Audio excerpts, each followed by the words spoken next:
Hi, I'm Paul Baxendale, and welcome to blog post 16, Chemical Warfare. This week, I thought I'd take a look back on what was a particularly golden time in British bodybuilding, and in particular in the British supplement industry, with a new company being established that lit up the industry, gave bodybuilders some incredible and innovative new products, but was also great fun and encapsulated what I think the 1990s was all about with regards to awesome bodybuilding. I have to also say that the original company ended in quite a sad state of affairs, but in fairness, some of the issues that led to its end and the establishment of two new supplement companies, Chemical Nutrition Products by Kerry Kayes and then CNP Dorian Yates approved, with Kerry being joined by Dorian, and Paul Borressen's new company, Biohazard, the issues that ultimately led to that rather untasteful period were also a part of 1990s bodybuilding that I think we'd all like to forget, but perhaps should be mentioned for honesty and accuracy of that period. The year was 1994, and I had been training with Dorian up at Temple Gym over the previous 18 months to 2 years, alongside Kenny Brown mainly, but with the occasional session with just the two of us. I had qualified for the EFBB British Finals at Wembley by winning the Wessex qualifier in Torquay, and had ended the year excited about the future and my hopefully professional career in bodybuilding. 1995 carried on just as the last year had finished off, with a great off-season. I reached over 320 pounds that off-season, but in better condition than my previous 315 pounds the year before, and I was keen to prepare for my next contest. Much better than I had previously, where I felt that I had certainly over-dieted and lost some valuable muscle tissue in the process of those last 4 weeks. It wasn't only me that thought so, as the Temple Gym posse that came along to see me at the British Finals at Wembley also gave me the feedback that they were quite shocked with how much muscle I had lost, despite congratulating me on my conditioning. I knew with a better approach and using the great mentors I had around me, who had said they were only too happy to help me with my diet, that I could come in a good 10 to 14 pounds heavier that year. Maybe 4 to 5 pounds of brand new tissue from the off season, and the 10 pounds that I had over dieted off the year before. So I was a man on a mission, and with Dorian reigning as king of the bodybuilding world, the sport in the UK was in an exciting state of energy and a plethora of fantastic physiques at every show. My personal life had its ups and downs over the year, as my longtime girlfriend of the time, we had separated, although on good terms. Basically, it was a case of I had focused too much of my time and life on bodybuilding and not enough time on her. And I was fully acceptance of owning the full responsibility for that error. What I didn't expect, though, was to begin another serious relationship shortly afterwards with a lady who is now my wife of nearly 30 years. Her own father had been a bodybuilder in Australia in the 1960s, 70s and 80s. So there was not much in my life that she was going to be surprised by. Although her father had always been a natural bodybuilder, he had owned gyms where steroids had been openly used, sold and discussed, so even my anabolic use wasn't shocking to her, nor my lifestyle. As my life then began a new chapter with my new lady, I found that I began to have thoughts of having my own business and of owning a gym, and from moving on from the job that I had had since leaving school. As luck would have it, the gym that I was training at was looking to sell off a unit that they used for hardcore bodybuilders, which was just filled with old school gym equipment and the basics of cardio machines. I knew the owner of the gym was just out for a quick buck, as he had just come across from America and taking over what was a failing gym and had literally stripped the money out of the gym, leaving it heading towards bankruptcy. So I offered him half of what he had asked for that unit, knowing that if I offered him cash, he would likely rip my arm off for it. And he did accept it. Hence, Mr. B's gym came into being. Now, when I began the gym, I wanted to sell a good brand of supplements to my members, supplements that actually worked rather than the general big brand named companies that sold basically overhyped garbage that were never going to help anyone or anything grow anything, let alone muscle tissue. At the same time, I had always kept in contact with my old friend Paul Borressen, who I had known since we started training almost together when he was first working in a recruitment agency in Swindon. I knew Paul had moved down to Bristol by that time, and he was doing exceptionally well in sales for a major national company. And we had kept in touch, not just by phone, but also meeting up. And it was Paul who had helped me in previous pre-contest periods with advice on cardio and supplements, both over the counter and also anabolics. Whilst I had decided to pass on his advice on anabolics, well, I had both Dorian and Kerry Kayes as mentors, so there was no need for another voice to possibly overcomplicate the issue and the information that I had. I did listen to his thoughts on the supplement industry. And when I learned that the supplement company that he had started with his wife, Carol, had been invested in by Kerry Kayes, I knew that something really exciting was about to happen. And it did. I contacted Paul and Kerry and I asked them if I could sell their products at my gym, and were there any possibilities that I could distribute the product range in my area. Now, they did. They agreed my patch. Now, Paul Smith was going to take the south coast of England. My friend Graham Black was to have the M4 corridor, and I was to have the southwest of England, that area.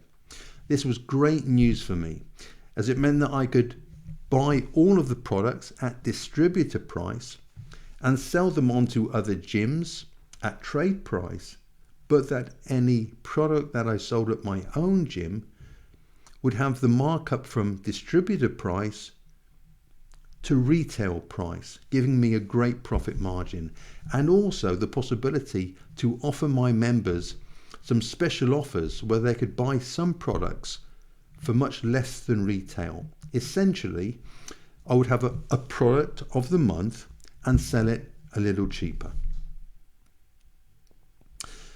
Now, Paul and Kerry not only were producing some awesome and some grey area supplements, but they were supporting their sales by producing a monthly magazine. It was called The Governor, in which Paul would write various articles on, let's say, supplements, on anabolics, some on gossip in the industry, some on how to stack the supplements within the chemical warfare range for maximum results. And they also always came with a great photograph on the front cover of the magazine, and often a very funny front cover too.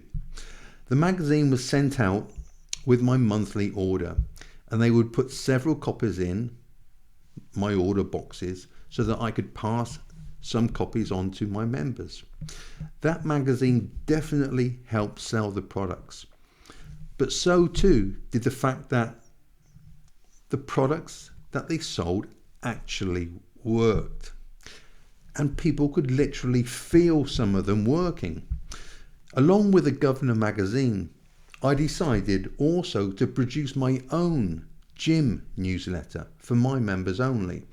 It took me quite some hours each month to write, but I love putting it together, and the members seem to love reading it. I would always describe a supplement of the month, in which I would explain how best to use it, and then I would offer a special discounted price for it for that month. I would also write articles on the characters in the gym, some funny events that happened in the last month, and also members in the gym that everybody would have known, and write about them in a funny but not a mean way.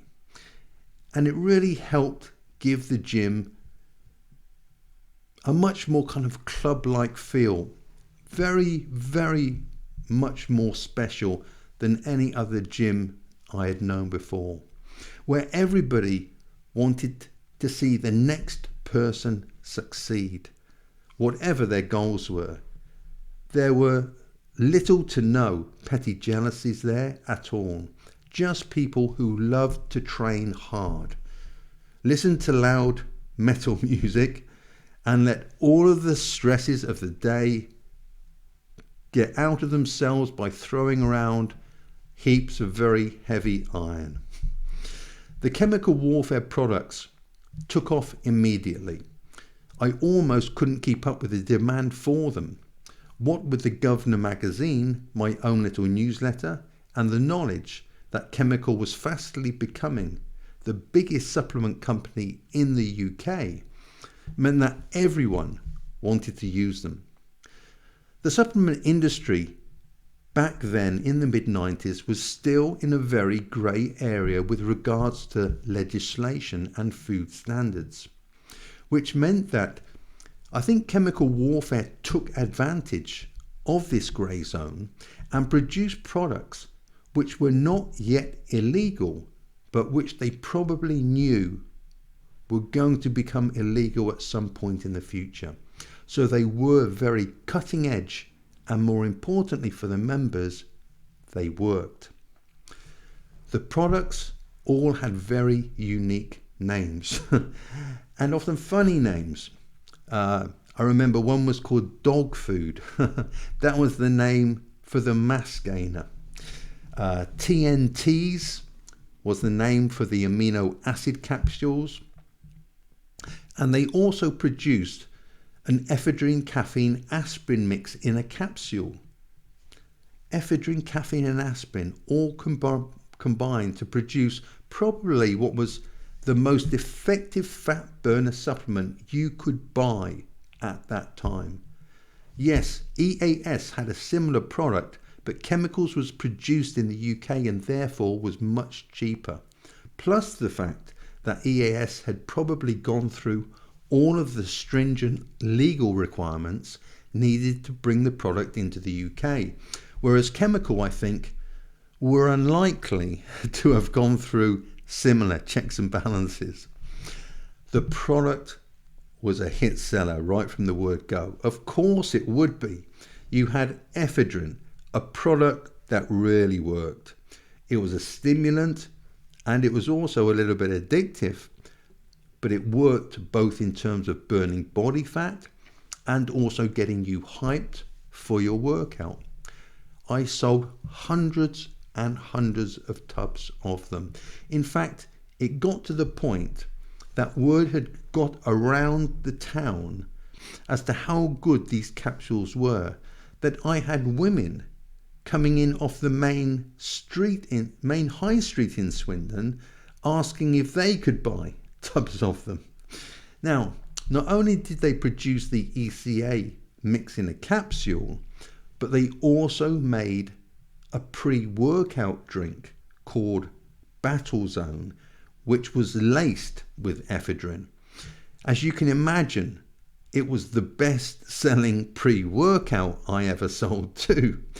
It was so good that I had lads who were members come into the gym at about 9:30 p.m. on a Friday night and ask for 2 servings of Battle Zone before they went out on the town clubbing.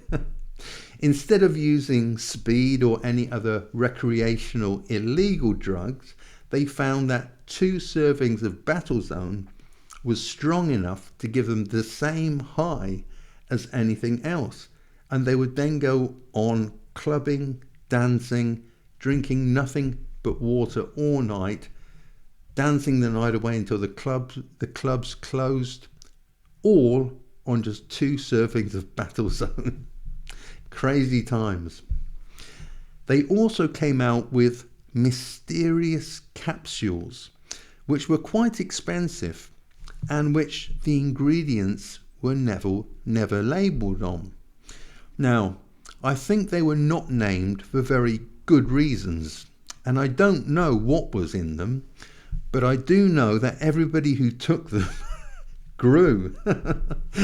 There were also products which boosted your immune system, as Paul was always big on finding factors that were stopping people growing just as much as the factors that made the body grow.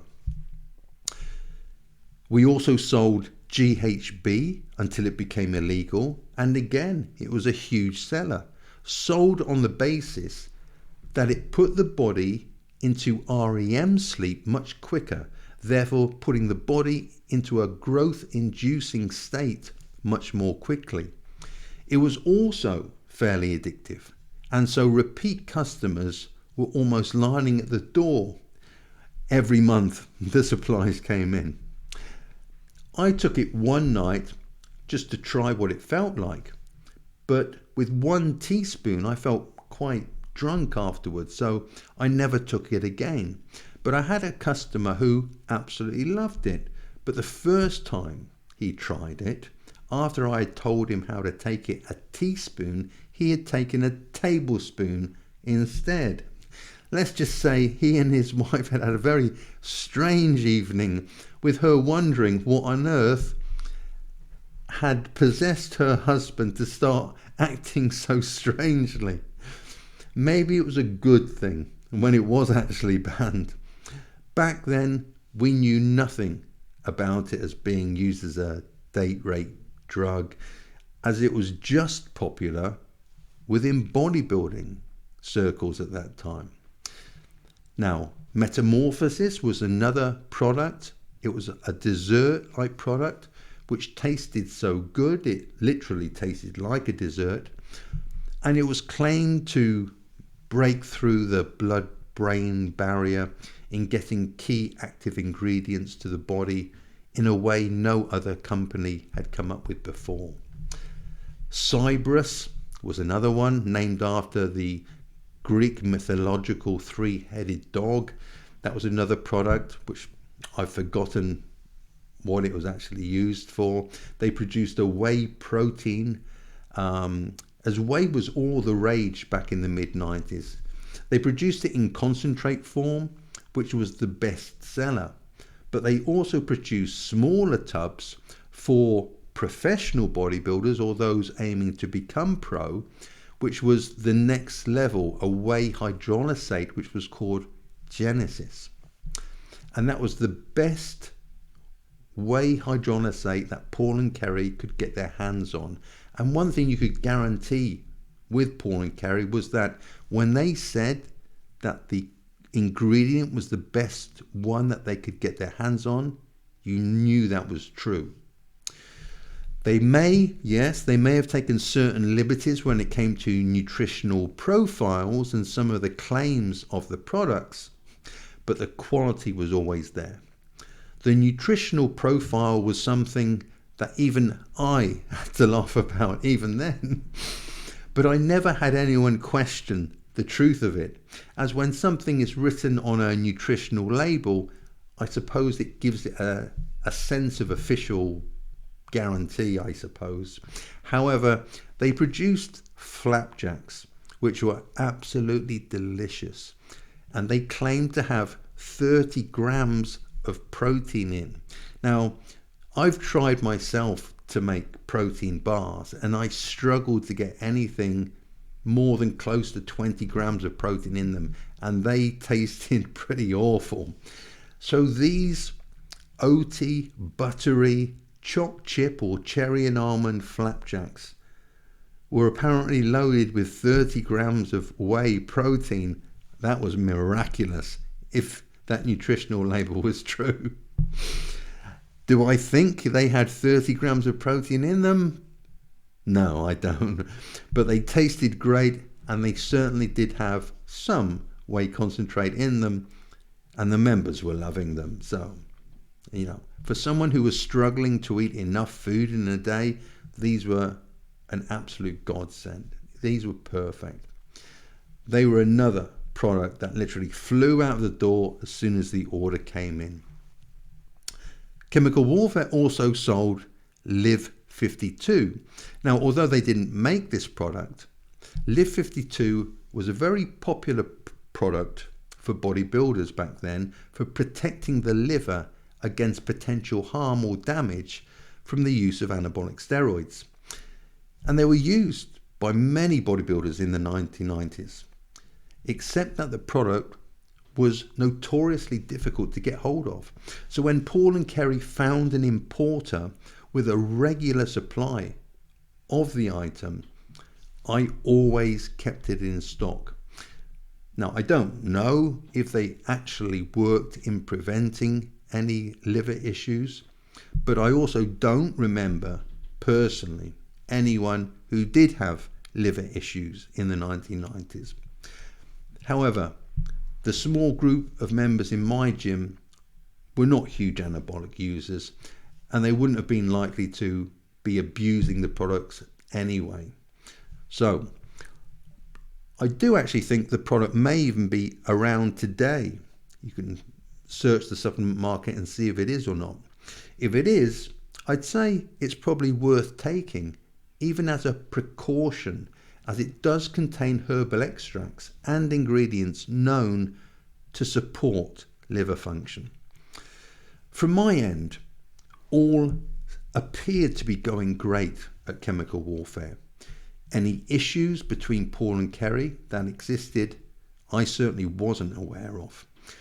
In fact, the business appeared to be, and was, growing into one of the leading supplement companies in the UK.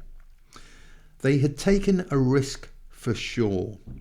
They were marketing innovative products with a very hardcore look and labeling, and producing a supporting magazine to help sell products that discussed in detail the use of anabolic steroids and other performance enhancing drugs. Now that gave them a completely unique selling point in the supplement market, but one that could have worked against them if people had thought it was too extreme. As it turned out, people absolutely loved the product, the range, and the marketing. The logo they used was literally a skull and crossbones with Chemical Warfare written inside of it. If I remember rightly, there was an occasion when a mother found her son's tub of Chemical Warfare protein powder, I think it was, seeing the Skull and Crossbones label, thought they were anabolic steroids and so called the police in. I think that incident even made its way onto British television, onto a show called Crime Watch, where they called out the product due to its grey market nature, and in terms of the company selling products which were on the line of legality and illegality. They were never charged with anything. Paul and Kerry were way too smart to actually sell anything that was illegal.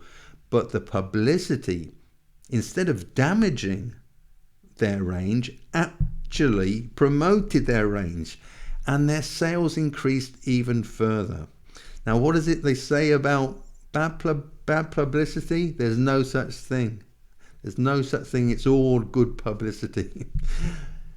The first signs that something may be wrong at Chemical Warfare for me was when I began to have slight issues in getting product.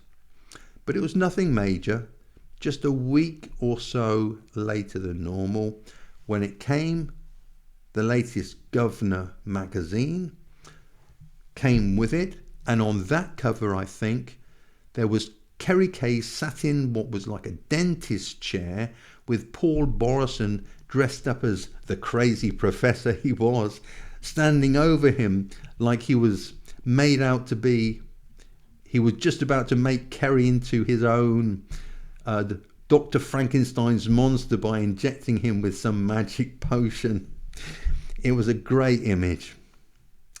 Then later in the year, I had arranged to visit Paul and Kerry in Manchester for the weekend, where I would go and train in Better Bodies on one of the mornings, Kerry's gym in Denton, the home of many a bodybuilding champion. Now, when I arrived at Paul's house with my girlfriend, my wife-to-be, there was a long wait after I'd knocked on the door. Now, that wasn't right. So I knocked again, and eventually Paul appeared at the door. And I'll just say that he was looking unwell. I had seen him look better, much better. In fact, he looked extremely unwell indeed. As we went in, he explained how sick he was feeling. And then he explained that he actually had a seminar to do that afternoon with Kerry at Ian Harrison's gym on behalf of Chemical Warfare. Now, I knew that there was no way Paul was in a state to present a seminar. He needed to get into bed and recover. Now, he told me Kerry was expected any minute to come and pick him up. So I got him as relaxed as I possibly could, and I waited on Kerry to arrive. Right on time, outside of the window, I saw Kerry's bright red Jag pull up. And as he walked towards the house, and as he saw me stood there at the door, he initially gave me his usual big smile and, "Hi Paul, how you doing?" But then he must have twigged that something wasn't quite right, that I was at the door and not Paul. Paul should have been greeting him. He wasn't anywhere to be seen, but there was I. Now, I explained in the most respectful of ways that I could how bad Paul was that day. And when he saw Paul himself, he looked very, very concerned, as though this was something that he perhaps had experienced before, maybe frequently before. Now, seeing my girlfriend was there, he asked if he could have a chat with me privately, alone, for a couple of minutes. So we walked into the garden as Paul tried to say how he would still be able to do the seminar. Now, Kerry and I knew that he was in no state to be in front of anybody else and needed to rest and get himself well again. And Kerry then asked me, would I do him a big favour and join him and present the Chemical Warfare seminar alongside him instead of Paul. I was more than happy to help out Kerry. He'd been a great friend to me, always, and helped me in every conceivable way you can imagine. But my only reservation was the fact that we were going to do a seminar at Ian Harrison's gym. Now, what could I bring to the gym that they couldn't get from Ian Harrison? Now, Kerry said that not to worry in the slightest. Kerry obviously knew that I had trained with Dorian, and he said, talk about some of your sessions with Dorian and then just go on to talk about the products which you sell anyway every month. You know these products through and through.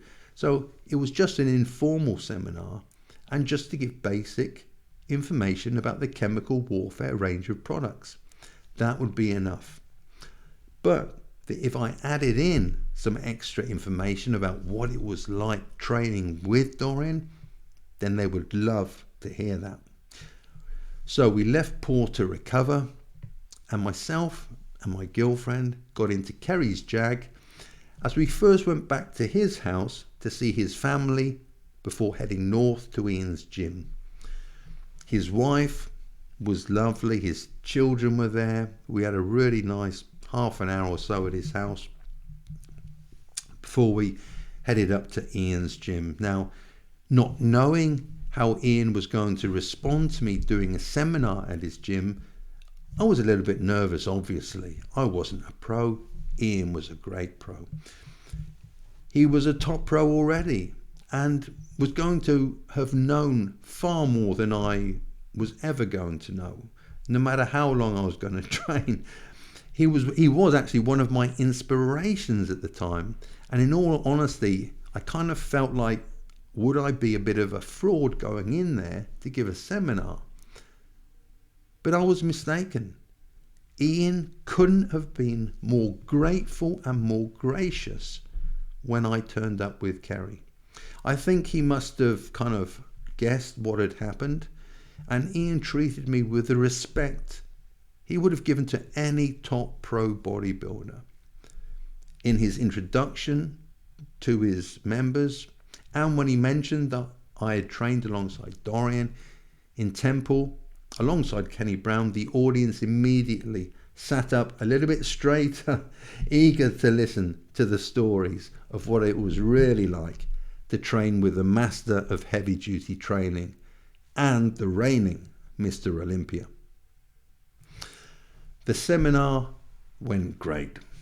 I remembered far more about the product range than I thought I was going to. But then again, I had been selling the product for well over a year by then, so I knew the range inside out. And after the seminar, we just relaxed with Ian and a lot of his gym members. And I remember Ian telling me that he smoked when he was in contest prep, which kind of shocked me at the time. I don't know why it shocked me at the time overly, but I'd never seen him smoke, you see. And he said to me that he did never smoke apart from the time when he was in contest prep. It was kind of partly, I think, an appetite suppressant, but partly just to keep his hands busy if he was anxious or when he was feeling hungry. As we returned home, I arranged to see Kerry at the gym the next day, and that was the last time that I saw Paul for quite some time.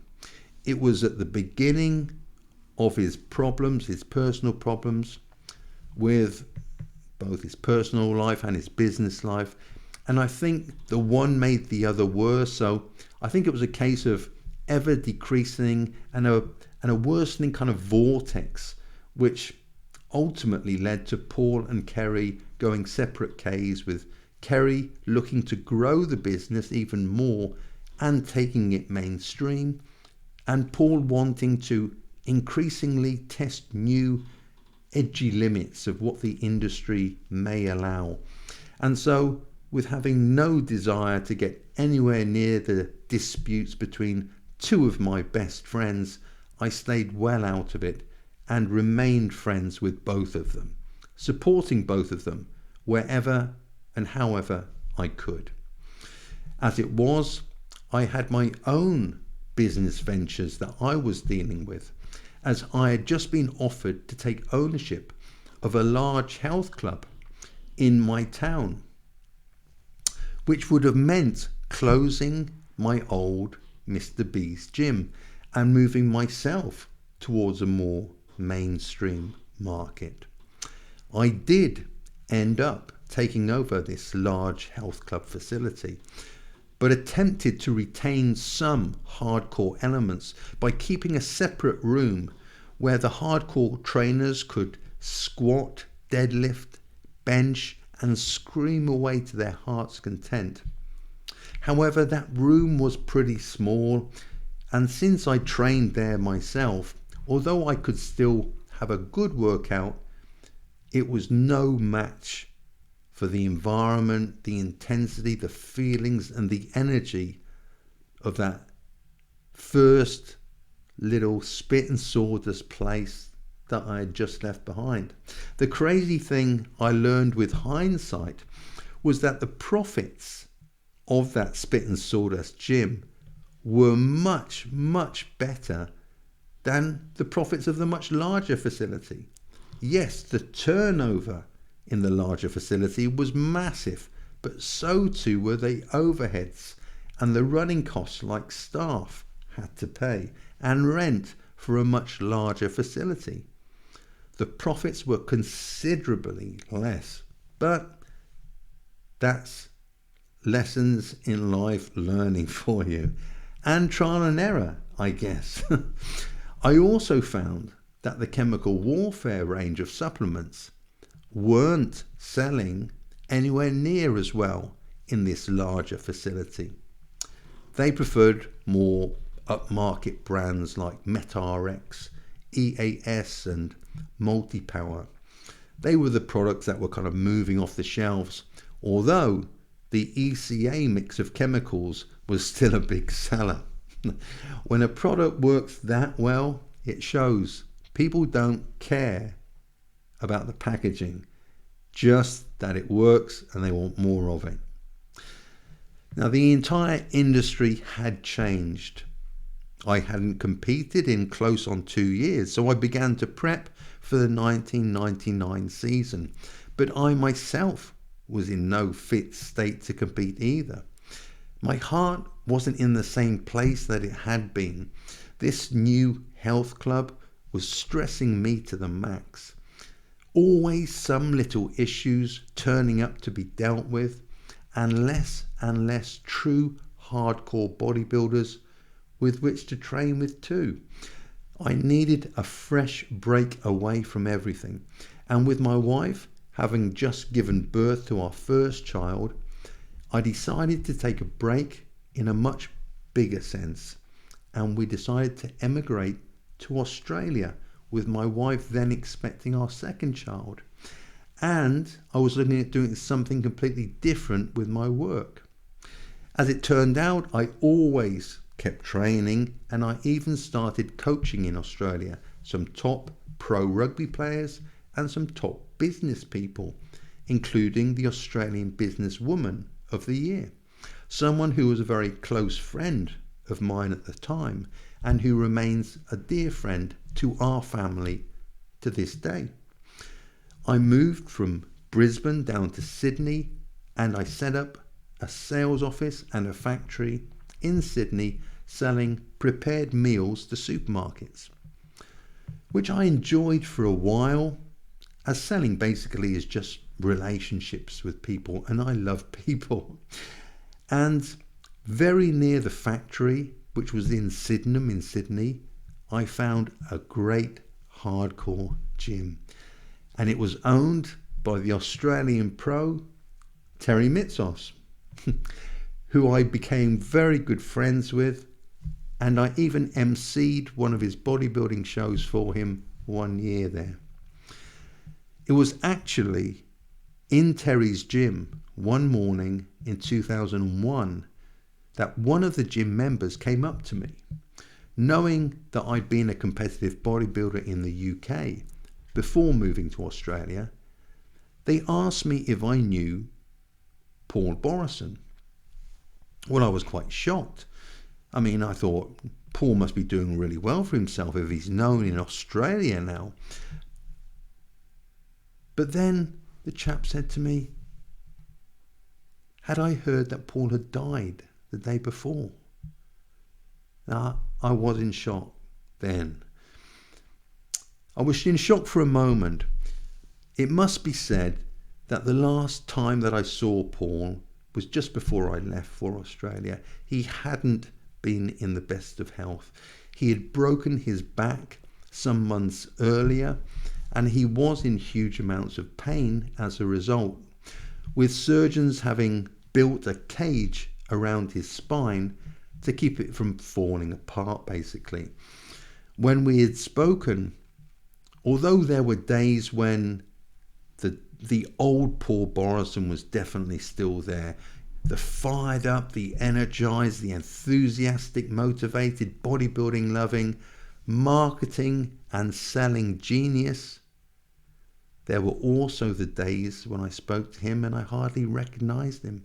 He was hardly comprehensible, and it was obvious that the heavy medication that he was on was having a big impact on his mental clarity, something that I understand all too well myself, being disabled in a wheelchair with my own spinal stenosis, damaged pelvis and extreme pain due to an accident that I had in 2007 when a set of stairs collapsed in the house that I was renting. Now, the guy who told me of Paul's death was a real fan of Paul's. He'd bought all of his books, and when he found out that I had been really good friends with Paul, he wanted to know everything about him and Paul's views on everything bodybuilding related. As it turned out, I had missed the complete breakup of chemical warfare into Biohazard on Paul's side and chemical nutrition products on Kerry's side. And actually, I was quite pleased that I hadn't been around then, as I simply would not have liked, and I certainly would not have sided with either of them. Knowing Paul, who we had started out bodybuilding together more or less, and Kerry, who I'd known for a shorter period of time, but who had always been the ultimate gentleman, the exemplary gentleman, a more gentlemanly man you could never meet in your life. So I would never have wanted to have taken sides, and I don't think I ever could have done. The year was 2001. The 1990s were over, and along with them, chemical warfare was over too. The two almost metaphorically, symbolically finishing with each other.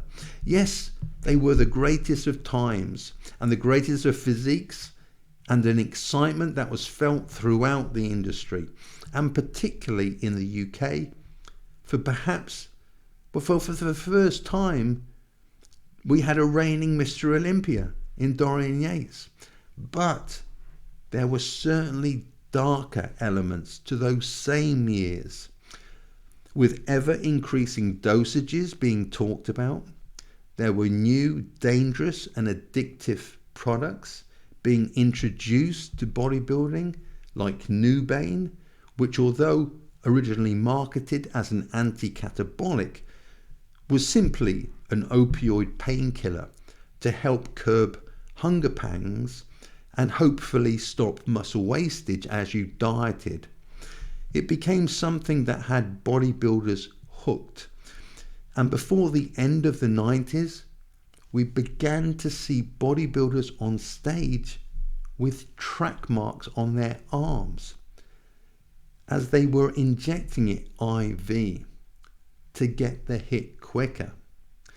I even remember backstage at a show, it must have been around about 2004, I think, hearing someone running around backstage pleading with everyone, did anyone have any Nubane with them, as their competitor couldn't get on stage without it. I'll admit I myself was not immune to this Bane train either, as two of my closest friends and advisors who I respected most in the industry began using it for their own prep and saying how good they felt when they used it, not knowing that it was the actual hit from the painkiller that they were feeling, and that once we all started using it as a pre-contest aid, we all couldn't understand why we all felt so terrible when the show was over and we stopped using it. Yes, you always felt a little bit low after prep was over, but this was a different kind of low. What we were really feeling was withdrawal and not even knowing it. Before we knew it, we were just using it year round. It seemingly had no major downside, so as far as we could see then, it was inexpensive. It was available from a British pharmacy, illegally though. But from those early months and years of minimal use to help us through difficult times, we all eventually came to the realization that we were in effect hooked on this stuff. And the only way to come off it was to go cold turkey. It made me realize that anything, and I mean anything, that you find that you have to do daily, whether it's a food, whether it's a drug or a habit, is something that controls you, and therefore you need to get in control of it. I always think of it this way. If I was stranded on a desert island, then could I survive very comfortably and easily without anything from life outside of that island? And if the answer was no, I needed X, then perhaps I needed to think about getting rid of X.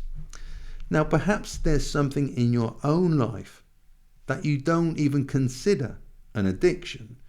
But if you thought about being stranded without it, on an island away from modern society, could you live comfortably without it? Now, it could be anything from cigarettes, wine, beer, pills, powders, coffee. My advice, after having been through that part of my bodybuilding career, is to get rid of whatever that thing is, and to get rid of it now. Don't just get a handle on it, because you're just playing with words then and justifying a means for keeping it in your life. But you literally need to stop it, take it out of your life for at least a month, and then if you choose to bring it in back now and then as something that you enjoy, but something that you have control over and not the other way around. Well, here we are in 2022, and Biohazard is still going, and CNP is still going. Both are under new ownership now, and it's fair to say CNP is now a multinational company, part of a huge multinational corporation, and although its products are no longer innovative, nor have they maintained the high standards that they did when Kerry owned the company, they still do produce quality products. Biohazard, I did stock myself when I owned my last gym, and they sold very well. But due to supply issues, I couldn't afford to carry the line any longer, as I was just losing too many sales waiting for stock to arrive in. However, that was way back in 2006, and the situation may well have changed completely from then. Now, I haven't seen their presence on the marketplace when I shop myself for protein powder, which is the only supplement I take today. But then again, that's not to say that they don't have their own niche market that is doing very well. I hope that is the case and that they are doing that, and that they continue the ethos of the original chemical warfare company and bring back some life into this overcrowded, littered with garbage supplement industry. Well, that's the story of chemical warfare. And me, Paul Borressen, Kerry Kayes, and Dorian and Ian. A time of excitement and hope, and of great dreams for the future. It's a time I look back very fondly on, and it coincided with my first ever gym, so there's an even bigger emotional attachment that goes along with it for me.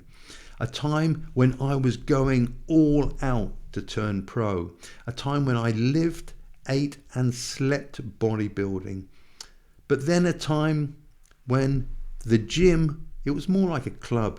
Members were friends, and the gym was sincerely a true brotherhood and sisterhood of iron. Yes, there were women members, not that many, but enough. It's true. But those members were as hardcore trainers as any bloke in there. In fact, I think some of those women could have kicked most of the guys' butts if they'd had the guts to even train with them. I know, as I trained with one of those young ladies back then, and she turned up to every workout ready to go to war, literally. She wore baggy sweatpants, a baggy sweater, and her hair was pulled back with just an elastic band holding it back in a ponytail.